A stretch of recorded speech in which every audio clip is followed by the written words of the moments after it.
very angry, and I would like to explain myself on that. I have something to show the viewers on that. But first, let's get a look at today's top stories. This morning, Iran State Television is reporting the country has test-fired one of its longest-range missiles in a third round of military tests. The missile has a potential range to strike Israel and U.S. bases in the region. It comes just days after Tehran revealed the existence of a second nuclear facility, triggering a tough international response.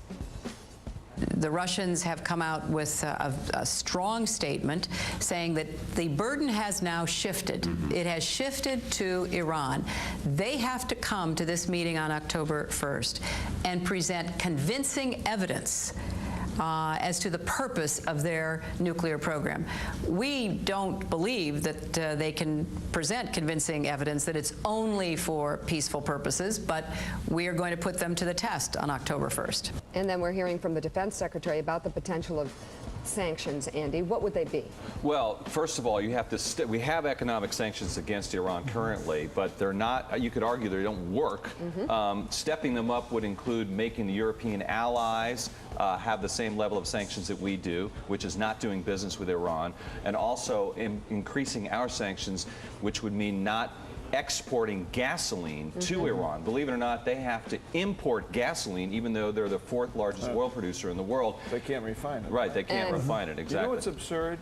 Sanctions in Cuba I was going to say than the sanctions in Iran. But look at those sanctions. How well have they worked? Almost 50 years of sanctions against Cuba. Have we accomplished what we wanted to, which is to get rid of Castro? I don't think so. But we'd need international consensus, clearly. We'd need to hear from China. We'll talk more about that. The Chinese are not going to help us out on that one. That's a problem. We all want an America defined by deep and meaningful equality, from civil rights to labor rights, from women's rights to gay rights, from ending discrimination. There are no acceptable limits, and there are no acceptable prejudices in the 21st century in our country. We have a common task and a common challenge. Why can't we see that we are all in this together? 18 million of you from all walks of life.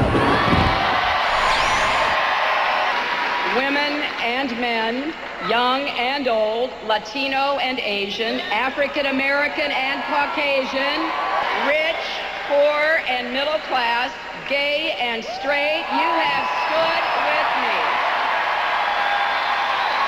And I will continue to stand strong with you every time, every place, and every way that I can.